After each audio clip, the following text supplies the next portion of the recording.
കുഞ്ഞിനെ ദയവായിട്ട് അല്ല, ഇത് ശരിക്കും എന്റെ കുഞ്ഞാണ്.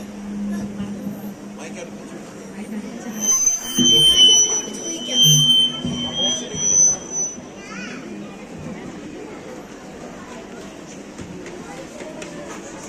രാജാവേ, ഞങ്ങൾ രണ്ടുപേരും ഒരു വീട്ടിലായിരുന്നു. ഞങ്ങൾക്ക് രണ്ടുപേർക്കും 2 ആൺകുട്ടികൾ ഉണ്ടായിരുന്നു. പക്ഷേ ഒരു ആൺകുട്ടി ഇവളുടെയായിരുന്നു. ആ കൊച്ചു മരിച്ചുപോയി. അപ്പോൾ എന്റെ കുട്ടിയെ തട്ടിയെടുത്തു. അല്ല രാജാവേ, ശരിക്കും ഇതാണ് എന്റെ കുഞ്ഞ്. ഇവള് കള്ളം പറയുവാണ്.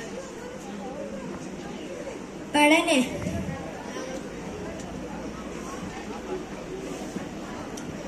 താങ്കൾ പറഞ്ഞുതരും.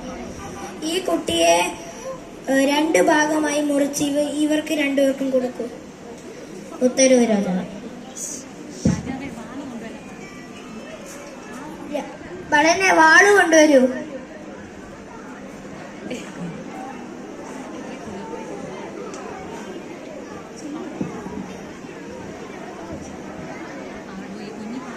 അരുത്, അത് എന്റെ കുഞ്ഞാണ്.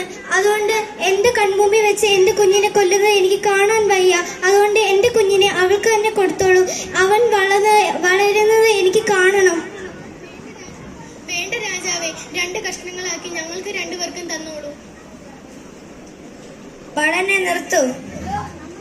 ഈ കുഞ്ഞിനെ ഈ യഥാർത്ഥ അമ്മയ്ക്ക് കൊടുക്കൂ.